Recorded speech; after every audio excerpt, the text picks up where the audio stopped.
rabbil alamina amitano bla la me baka bela jelema malikono maliko ka fonfen sogole me anga bololo la ni wati la folini tano yo o bela jelenta yi aw balma muso na o dem so do Kadija Gwale an fle ka kene mun sigi ati sigi bena mankan no yi chekene akene mi sigi kalo kono shin kili abe sigi che kuma bawde che munu seleno ne bodi fo emission na sanga ni wati mun che kuma ba de kadini ni ne tura carton na dra bebi donc ikatu kulula o de kadini ni che kuma ba bado de sorobi mena mun jira awla malikono maliko ko fe na auditeur ni na auditrice bela jeli fole no fo sigorola madam Maiga tanti mamo jekti nereba ali de ben sama ka bo français ani madame Dunia Abibaga yugo tanti Folini tano bo bela jeli ko fe mo bela jeli foli bo be fa o sigorola. Bonsoir chers collègues. Bonsoir. Ni école Karamogo de Angolobi comme notre famille c'est la famille ancienne donc nakadi mba fon fa nakadi mba fon koroke nakadi mba fon balimake. OK Badara Sajaja ani sorobi émission na ni chemu ye Angolo jaja chekele bolo mine yoro chama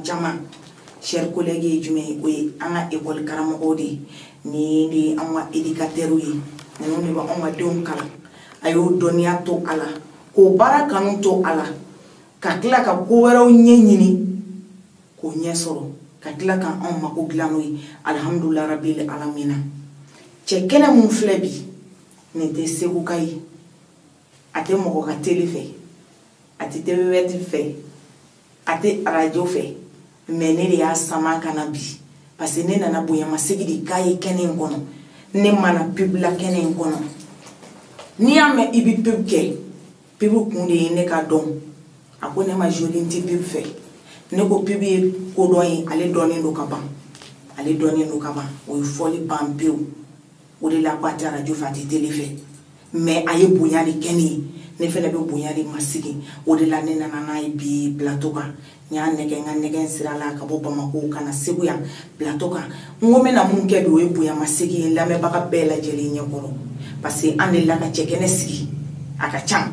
ay chekene sigi mugo yama nga sigi mugo mununi meni nta don o yibanai meni ka chekene ti sigi mugo yetun ni ma mugo mundo inshallah nyo layduta alay ni chekuma ba mun fleni mena se amasisa ne fa ibi to fo la me baka bela jeli ya. D'accord, salam alaykoum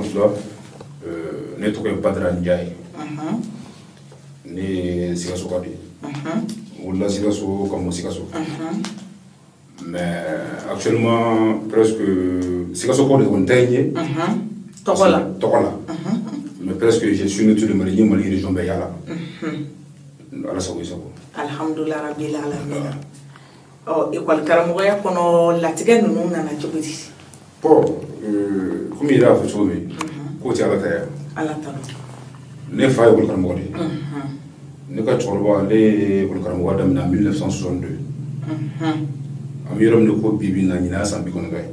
Allah akbar Sikasso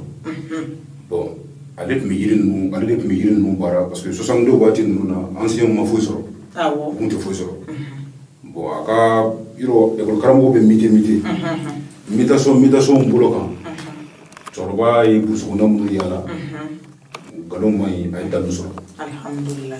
o ye dalu dama parce que folo la chorba o wati nu na ibe dalu soro galon tala nolu kima ko ngolu ati fale bon ne na ancien monde damne abirani chorba dese doy bon wa soro chorba le meta dans les écoles atuma ke mina fana c'était Allah akbar c'était ni pour le che mugu che le fara kama mugu o yoro jante o grâce à la ko dufi o ye mugu che le fala ni fura yala ingam dans les écoles donc a o gele o ke o demena ne da sara 9e la ka so ne babe nga chorba la finiko mamere 9e ayi sari war mi ma bula ya be do dalu ni la war na bampeu anana to ka ba kana fini ni ka dalu ni Allah akbar ne nyene 9e so ba bara ko ne dugu jira be fini ka ba do compléter atite moga donc bon on yolu ko be vécu katame bon ala nana ke bon chorba nana ancien ka terrain minɛ kosɛbɛ bon a nana bɛnna ye fana ne bɛ classe kɔnɔ bon ministère yɛrɛ de y'a ɲini parce que cɛkɔrɔba tun tɛ ka taa yɔrɔ la bilen ministère de y'a ɲini sisan n'a sɔrɔ a den bɛ yen a bɛ se ka min initier min ka kɛnɛ n'u bɛ se ka école sonni bon a ko ka denkɛ kelen min bɛ yen min intéressé jiriko la a ko k'o ne ye bon ne tun bɛ classe kɔnɔ o ko k'o tɛ problème ye u bɛ ne détaché mais n ka salaire bɛ viré normalement comme il faut mais pour que fura kana se ka tunu anciens sinon à part les anciens i tɛ ne ɲɛna dɛ o ye tiɲɛ ye ko k'a tɛ feere mɔgɔ ma ne yɛrɛ bɛna don école karamɔgɔya la n tɛ feere kɛ maa si ma n'Ala à sɔnna part les anciens je ne vends pas an tɛ feere kɛ sugu la an tɛ publicité kɛ radio la an tɛ kuma télé la non a b'a ni école karamɔgɔ de cɛ o ye tiɲɛ bon an kɔni an b'o hukumu kɔnɔna la alhamdulilayi ne yɛrɛ b'a la sisan a bɛ san 12 bɔ mais ne ka cɛkɔrɔba ta ɲinɛ o san 60 a b'a la a b'a la a barika Ala ye ne yɛrɛ bɛ n profiter ni occasion na n bɛ chers collègues fo Bamako n'o ye docteur Adama Gwale Alassane Gwale Zahra Gwale ninnu bɛ ye ancien ye Mahamani Gwale n bɛ n profiter k'o fo Ala ka hinɛ n yɛrɛ ka cɛkɔrɔba la n'o ye Kasim Gwale dugukolo ka girin ale y'o minɛ ne la donc n bɛ école karamɔgɔ bɛɛ lajɛlen fo bi donc ɲininkali mun bɛ ne bolo e ka baara in i bɛ furakɛli kɛ de kɛ wa ou bien karamɔgɔya de don alhamdulillah ne tɛ karamɔgɔ ye n tɛ soma ye ne tɛ foyi ye ne bɛ yiri de baara mais yiri baara cogo di bana gɛlɛn dɔw bɛ yen par exemple n bɛ exemple kelen d'i ma dɔw bɛ yen kɔdimi juguman bɛ dɔw la n tun bɛna se o yɔrɔnin ma voilà n'Ala sɔnna juguman bɛ dɔw la bon kɔdimi qualité ka ca kɔdimi simple bɛ yen hernie discale bɛ yen arthrose bɛ yen ni de ye kɔdimi différence ye bon a si ni si tɛ kelen ye bon généralement n'a y'i minɛ tan caman dɔgɔtɔrɔ b'a fɔ ko ka opérer bon ne m'a fɔ k'a maɲi dɛ a ka ɲi dɔw bɛ yen u ta bɛ réussi mais dɔw bɛ yen hali n'a réussi la a bɛ dɔw sen paralysé parce que ne y'a kaw ye quoi bon ala ta kɔfɛ parce que n'i bɛ kuma i bɛ ala bila ɲɛfɛ o ye tiɲɛ se tɛ jɔn ye voilà ala de bɛ se ko bɛɛ la mais kɔdimi billahi ne ma lagɛ bana ye parce que ni kɔdimi b'i la même si c'est 40 ans sini tɛ dɛ an tɛ don so kɔnɔ dɛ i b'i da yan ne bɛ kɔ furakɛ sur place Allahu akubar Allahu akubar n terimuso ni école karamɔgɔ kelen sɔrɔla Mali kɔnɔ k'a fɔ ko n cɛ ye produit d'a ma k'a mɔ min fɔra ko jɔ bi fo n da kan tɛ fura baara école karamɔgɔw kulo bɛ na dɛ ni min somɔgɔ kelen ka sɔrɔ école karamɔgɔ la bi a ko n cɛ ye produit d'a ma a man ɲi n ka lawa hakili la n bɛ fɔra ko jɔ n bɛ fɔra ko jɔ n bɛ ko wɛrɛ kɛ a barika Ala ye o y'a dan ye a tɛ tɛmɛ o kan fiyewu i y'a faamu o ye kɔdimi taasira ye bon o ye kelen ye bon hakili la ɲɛko ta bon kuma t'o la ne yɛrɛ bɛ se ka n da dɔɔni fara i ni o kan mais an ka a latigɛ k'a fɔ k'a diya parce a bɛ ɲɛdimi an ka ɲɛdimi fura bɛ ɲɛdimi sugu bɛɛ furakɛ a tɛ se ka ɲɛdimi kelen min furakɛ o ye glaucome de ye glaucome u b'a fɔ o ma tubabukan na ko tension oculaire a tɛ se k'o furakɛ parce que fura t'o la dɔgɔtɔrɔso la an kɔni an m'a yiri sɔrɔ fɔlɔ a bɛ se ka kɛ a bɛ mɔgɔ dɔw bolo parce que dɔnni ye fitinin de ye i bɛ min dɔw bɛ kuma n'o de ye i tɛ min dɔw kana kuma o yɛrɛ ye dɔɔni dɔw ye n tɛ nin dɔw ye dɔɔni dɔw ye a bɛ se ka kɛ a t'e bolo mais a bɛ se ka kɛ a bɛ dɔw bolo o dogolen n'a ta ye o ye ɲɛ taasira ye bana dɔ bɛ mɔgɔw minɛ ko hépatite virale n y'o de f'i ye n ko hépatite forme ye 3 ye hépatite A B B B C B bon ala ta kɔfɛ hépatite a traitement complet a bɛ bɛn sachet 6 de ma a sachet 6 n'i sera sachet 4 ma taa analyse kɛ i b'a lajɛ dɔgɔtɔrɔso la n'u ko hépatite b'i la i b'a fɔ ne ma yiri ko in yiri n t'o baara tugun n b'o bɔ a la o ye hépatite ye bon a ka ca bana dɔ bɛ ko kɔnɔnasumuni n'i ye maliyɛn sigi 100 maa min ma don a tɛ tɛmɛ 1 kan n'i ye furabɔrɔ sigi 100 o 100 ne ma kɔrɔ dɛ ne ye denmisɛnnin mais n'i ye furabɔrɔ sigi 100 o 100 maa min ma dɔn n'a cayara mɔgɔ 5 mɔgɔ 10 kɔnɔsumuni ye bana ye n'a y'i minɛ analyse t'a ye mansin t'a ye u bɛ scanner barasi kɔnɔ a tɛ ye mais kɔnɔsumuni yɛrɛ bɛ dɔn cogo di a bɛ dɔn senw de fɛ hadamaden senw de bɛ enflé n'a enflé la n'i y'a digi f'a nɔ bɛ bɔ bon ni kɔnɔsumuni y'i minɛ n b'o yɛrɛ fura de f'i ye ni kono sumuni adamade mine ni tara analyse ke ni ma foyi e dum bado e kono en tigaso ibita sugula na chara tete bi woro kan shi flaburu kurkele ni shi flaburu kurkele so furuntu do wafma ko shuba furuntu misendu ibe furuntu misen sa dormeta jana ko dormeta ibe jana ko wani furuntu miseni susu nyoma fe ko plakere fe shi flaburu kurkele mi buru iba ke daga kono ka tobi pendant 2 heures de temps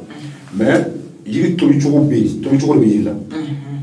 chaman be no yiri tobi dron ni yiri funden bora do ba ti kamona fendo be yiri ko wafma ko antigone ni yiri wara mo kala no no ya me wara be fa o de be yiri to be de fuka se degré do ma o de be chika bo yiri yere to na shula akara li de sa akara fla bu sa o de be chika bo yiri la ka du frena o de mo dla mais sinon ni yiri yere boti kata si ta ka bala ka to be ni ya mi fuiti ya fam ni ya to pendant 2 heures de temps na mo ne ba chene ka question do kono ou be boîte do kono furto miseni ni ko fimi sule bi ibadi neka foreign kalama bi daw jokan billahi ne mo do ko na be abin fa Allah akbar mais c'est sur place ay ba quelle sens sur place ko no sumni to ko mo wole ka bana ko sabe mais bon faire killing chamanta do yo from obey bon no boray do be epilepsy no e be banamuna ni be bi yoro ye be gasa e mo fo zora o beto ni ke ki machin to bi bulu ye wara ko fo dese barawato sugune na ya ra sugune dima ibe kamini ngai ngama ara sugune bo te ka kamito na ya du fo la harati Allah akbar doni ti fly doni kilidi mbado ubien tado wantado ere fene doni doli lalabi matunu ona anga lalabi fly demseni fitini ani doni wodi fly kana on frake fisabilillah emi page laje nyama ika partager yo fam e epilepsy ta to parce que do bi frake be attaquer li fute ka ke war boka boati dans le fly epilepsy sisan anw yɛrɛ an balakaw degunnen no dɔɔni furuko gɛlɛya bi an balaka caman na yɛrɛ b'a dɔn karamɔgɔ ye wari minɛ k'a minɛ an ye nasiw minɛ fo ka furudimi bila an na donc furaw kora fo k'a kɛ yɛrɛ i ka fini bɛɛ kasa goyara yalima n'i bɛ se ka fayida di fi sabilillahi ma ti problème mɔgɔ minnu bɛ n'u ka furuko gɛlɛyara n bɛ fɛn fila f'i ye furuko la ani denw dengo kwani ese beta ba mabutuku mɔgɔ minnu bɛ n'u ka furuko gɛlɛyalen don i bɛ taa sugu la zaban kuru 4 n'i ye zaban kuru 4 sɔrɔ a mana kɛ cogo cogo n'i ye silamɛ bɛɛ kan ka se ka alifatiya kalan bɛɛ bɛ se k'o kalan alifatiya b'a kalan yiri ninnu ka siɲɛ 7 mais kelen o kelen i bɛ kelen ta i bɛ siɲɛ 7 kalo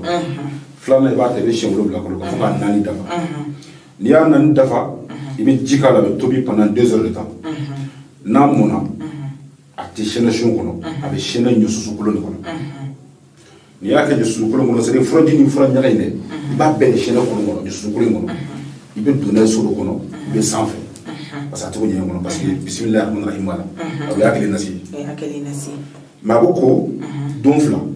dimanche soir ka dugu jɛ lundi ou bien jeudi soir ka dugu jɛ juma mais su kelen kɔnɔ a bɛ ko 7 fois sur place ne ko n'i y'a kɛ billahi e de bɛ se ka ban cɛw la mais ale problème ye min ye n'i y'a ko k'a ban a su kelen kɔnɔ 7 fois sur place n'i kɛla pewu a la k'a to dɔgɔkun na ka taa bila o dɔgɔkun na c'est-à-dire une semaine kɔfɛ 2 semaines i bɛ jateminɛ kɛ ni mɔgɔ fɔlɔ min nan'i nɔfɛ hali ni fatɔ dɔ kana ban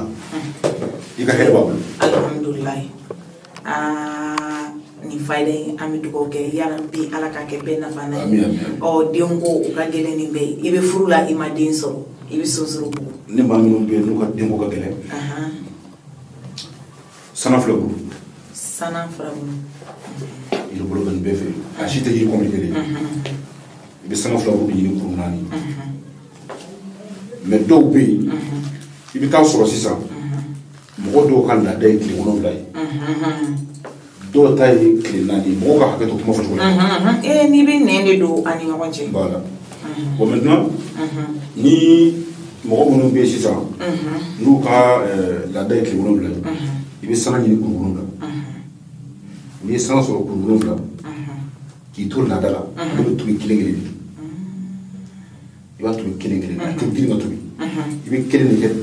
minɛn dɔ kɔnɔ i ye barama sɔrɔ sisan i ye bɔgɔdaga sɔrɔ sisan i bɛ kelen de k'a kɔnɔ k'a tobi n'o mɔna i b'o min o don tile journée o den kelen n'i tila l'o la i b'o ɲaga in fili o ni tile 2nan i bɛ kelen wɛrɛ ta i b'a tobi i b'a min fo k'a tile 7 dafa n'a sɔrɔ tile 7 don mais ni tile 4 don i bɛ da siyɛn 4 ma i bɛ kuru 4 ɲini don o don i bɛ tile kelen n'i ye min tobi dumuni i b'o fili bisimila ti fɔ a la n'a tigi y'a kɛ a ka ca ala fɛ n'a y'a kɛ a bɛ den sɔrɔ n bɛ kelen fara kan cɛ dɔw bɛ yen i bɛ taa sɔrɔ mɔgɔ caman bɛ yen u b'a fɔ ko muso ye problème bɛ muso la i bɛ taa sɔrɔ problème sɔrɔ cɛ yɛrɛ o de ka ca an fɛ trop voilà cɛ dɔw bɛ yen i bɛ taa sɔrɔ a k'a kɛ to kuma na u lawa man ɲi n'a fɔra k'e lawa man ɲi a tɛ komi lawa t'i la dɛ lawa bɛ yen denkisɛ de t'a la i y'a faamu bon mɔgɔ dɔw bɛ yen cɛ minnu bɛ yen sisan ni parce que cɛ min bɛ to contrôle ka man ca cɛ min bɛ wuli ka taa dɔgɔtɔrɔso la ko nana ni pɛrɛn contrôler o ka dɔgɔ a bɛ contrôler bon généralement a problème bɛ da muso kun ko muso de man kɛnɛ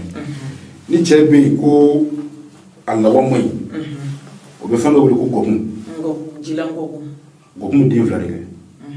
a feere den bɛ a lili den bɛ feere den bɛ lili den bɛ lili in den fo kɔ kɔnɔ ji bɛ dugukolo kan gɔkun bɛ i bɛ feere den ɲini a bɛɛ kisɛkisɛmani ye tulu b'a la n'i y'a ye i b'a fɔ sɔɲɔkisɛ nin b'a kɔnɔ cɛ min bɛ k'a lawa man ɲi n'i y'a den 3 sɔrɔ i bɛ den 3 de ɲini a la n'i ye kelen dun bi i bɛ kelen dun sini kelen i bɛ kelen dun i bɛ taa analyse kɛ n'i ye analyse kɛ u b'a fɔ i ko lawa ɲɛna gɔkun ni problème mɔgɔ dɔw fana bɛ yen siri jugu b'u kan u ye ko sugu bɛɛ kɛ o tɛ ɲɛ sɔrɔ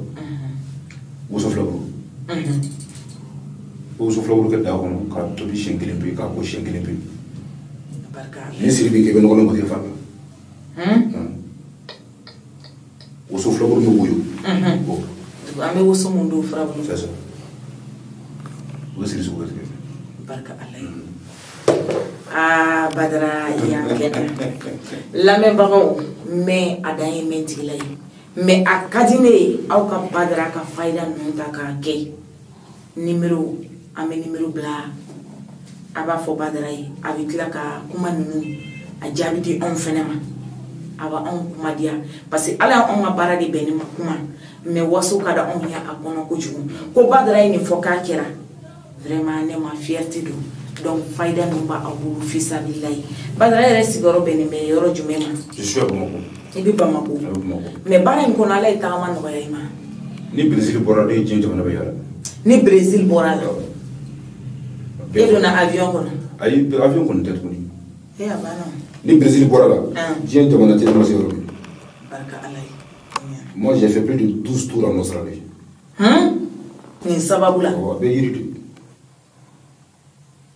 ka taa nansara bɛ furakɛ a bɛ yiri barika ala ye a ye mɛtiriw tɛ se ka taa olu ta ye bigini ka ye dɔrɔn foyi tɛ mɛtiri bolo bigini ka ye bɔ n'i ye pɔsi dayɛlɛ i b'a sɔrɔ a bɛɛ ye lahira ye Badara e sɔrɔli bɛ cogo di bon numéro de téléphone bɛ yen mais i sɔrɔ ka di wa i sɔrɔ man di parce que i bɛ taa kɔfɛ tuma dɔw la ne dun mago bɛ fɛn dɔ la e bolo sisan e ka kɔfɛ taga ka ca mɔgɔ b'i kɔ wa o ye cɛkɔrɔba ye donc f'i ka se ka sɔrɔ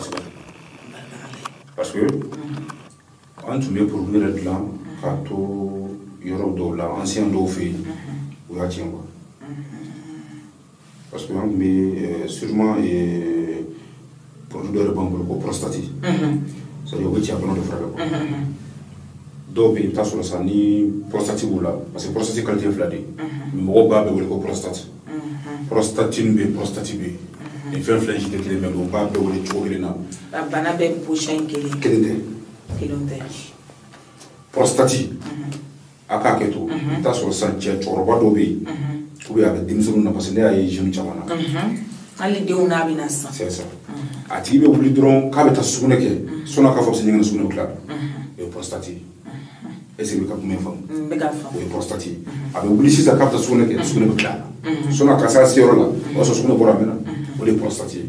mais do be sisa sugune be gawla sisa bo wuli ko ta sugune ko te sugune so o le ko prostate docteur be sondo ya fam merci maintenant le produit nous on tout c'est chok ma choba fait ça moment ça pour la prévention parce que acteur bouteille ni banatila acteur bouteille ni yami ala ta ko fait pour le verbe c'est qu'il me met à 10 minutes hein ya acteur bouteille mais constatation mo mona un traitement complet pour 12 bouteilles oui 12 bouteilles na banabem pomina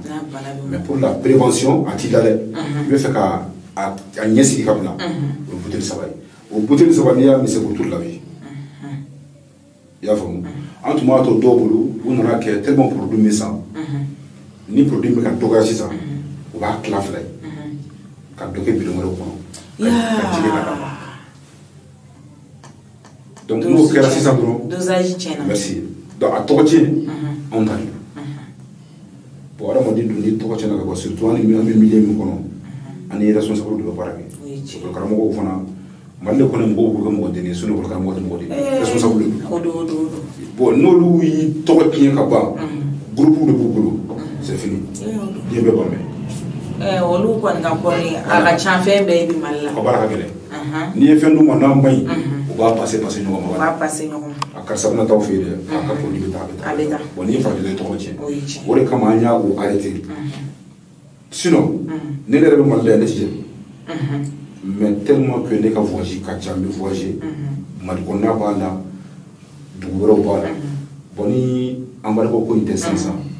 ne bi ki ne so wasale parce que contrat do mo le pour 6 mois ya bo yoro ni me voyager là isso faut ni me mal ko na ni beso voilà o le ba que son ni me akoni nti de téléphone mais yal masini abi ikono kabla région bela ka yoro daile san ka fran non blabla pour que anga se ka soro nogoyala parce que wati do la bi welanti soro donc directement ameta au point na ameta nga ashauke abo o projet ba kono do projet obi avant kono ka kera di na ancestra ka ansama ka se yoro ambe fe ka kena fo pharmacie radi yilla awo abbe ke yiri ka dépôt ke yiri ni ala so ala ko no o e be numéro de téléphone di foli ka mun bi bulu parce que jien europe yala e mali euro chaman ke e ka foli ni tamo bla bela jeli alhamdulillah rabbil alamin be befu me mali ko ka mali kono ya be befu keren ya la ko karamo ko di naka mo ka chaya parce que lu de kama ala barka ni sila jien europe nga ko solo li taga ni nga france taw besabu ancien on dit parce que ta so ancien do bien akam ko français ne pour rida mo ko ni na ba façon bolo donc mo mo lancer des décennies jamna chamana donc me furi bi le wadi ancien ko ko mo lu ko fe me befo djembe me befo donc krengre na mi mali mo ya ala ko mali basi amin ya rabbi la ka beni kilando ya amin ya rabbi ne ba anteke to wele oui chi jiri kuru mana mejila anteke to wele anteke pambai anya anga chorbo bo shige ya ka ba docteur so mundiyo oui chi il est mo wofra oui chi donc to kan fo se ke to wele oui chi ya va o be pigiri ni fond do mo la ka kodo ki la ki fara ya docteur fe billahi il va fara oui chi donc même il faut payer et qui hakili to yiri ko ina c'est très important wallahi ne yiri do te mo to ko oui chi ate mo jam voilà donc au fur kan be mbulu ki yira fo Khadija mais Khadija mi yira fo vraiment ntaro me mi fi ne le bi fo ntaro me mi fi ne le bi fo non bon mo ti sama beno fo oui chi mo ti sama beno fo me to ki do ala di pamne oui chi mais do mo na ko ta su do la ka cha ala fe de pas dans ma jina ke baraka alay ni ne kuma na ye fɛ k'a fɔ n ye dugawu k'i ye kɔnɔjɛla la a bɛ minɛ dɛ n'ala ma minɛ ne ka n kɔrɔ k'a fɔ ala ma jɛna k'e ye ala de kosɔn a se bɛ dumuni ye a bɛ minɛ dɛ donc ne dugawu k'i ye ala ka hɛrɛ k'an ye ala ka n'i dɛmɛ ala ka n'i sankɔrɔ voilà a kɛ to kuma la sallallahu alaihi wa sallam. Mais et ma numéro dit numéro 78 22 39 49. Alhamdulillah. Oui, orange. Oui, orange. Mantel 62 10 32 93. Amena numéro imbla. Voilà. Inshallah. Inshallah. Ni waati la lamɛn baga jɛkulu ani cɛ kumaba mun bɛ ɲɔgɔn bolo n'o de fɔ aw ye. Cɛ kɛnɛ ale ye cɛ kumaba ye sigi ko 1 kalo kɔnɔ. Ni cɛ in ɲana ne ma. Mais sababu fɔ alijinɛ. An ti ɲinɛ sababu kɔ. Sababu fɔ alijinɛ. Ka tila ka a man dɔn ka ɲama. Fi sabililayi. Ne fana b'o dugawu kɛ ala ka hɛrɛ k'i ye. Hali bi i bɛ mun nɔfɛ e de b'a dɔn. An y'a ɲini masa in fɛ ala k'o nɔgɔya i ma. Hali bi ala ka an kɛnɛyali fanga d'i ma. Hali bi ala ka dɔnniya wɛrɛ d'i ma mun tɛ nin si ye. An y'o ɲini ala fɛ. Ne y'o de fɔ fɛn bɛɛ bɛnnen bɛ anw na fo namara ko k'i sigi k'a kɛ a fɔ ko nin de bɛ yen k'a sɔrɔ o tɛ a filɛ nin a kɛra bɛɛ ɲɛna an bɛ dugawu kɛ fɛn o fɛn mako b'a la an bɛ numéro bila a b'a sɔrɔ inshallah an bɛ dugawu kɛ fɛnɛ ala kana nin k'i siɲɛ laban ye an ka plateau sanfɛ inshallah donc ne b'a fɔ aw ma lamɛnbaga bɛɛ lajɛlen ni aw an bɛ ɲɔgɔn sɔrɔ inshallah kalo wɛrɛ shukran.